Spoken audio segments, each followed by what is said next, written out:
Бухгалтерия – это изначально являлась мужской профессией. И, так скажем, исторически в 15 веке это первый, кто открыл бухучет, и это были мужчины.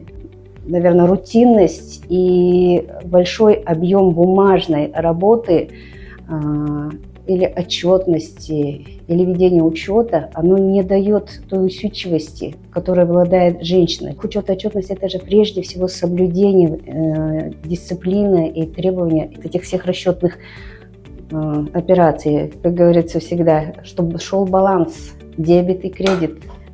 Вот.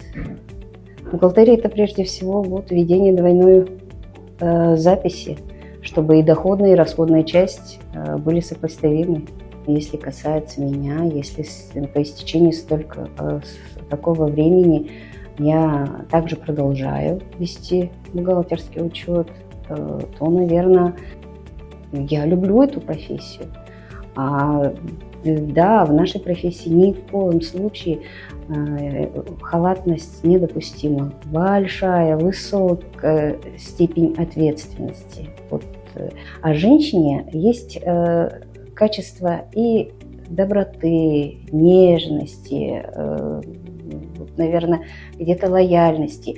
Несмотря на то, что наша профессия вот такая, так скажем, дисциплинированная, суровая, ответственная, она все равно при правильном подходе на нас, не знаю, мне кажется, мы умеем, женщины, где-то коммуницировать и идти где-то на компромиссы в плане того, чтобы как и кнут и пряник, так скажем. И это наверное, эта черта. Этот стереотип, что бухгалтерия осторожно, там, злая собака или осторожно не заходить, этого, чтобы не было, она, наверное, как-то должна смягчать эти углы профессии, так скажем. Если бы не было поддержки семьи, вряд ли бы, наверное, можно было бы так долго находиться в этой профессии. Потому что зачастую бывает, ты не можешь позволить себе пойти со всеми на мероприятия. И их понимание, их поддержка, это дорого стоит. На работу стараюсь идти как на праздник с хорошим настроением, так скажем. Не важно, что у меня.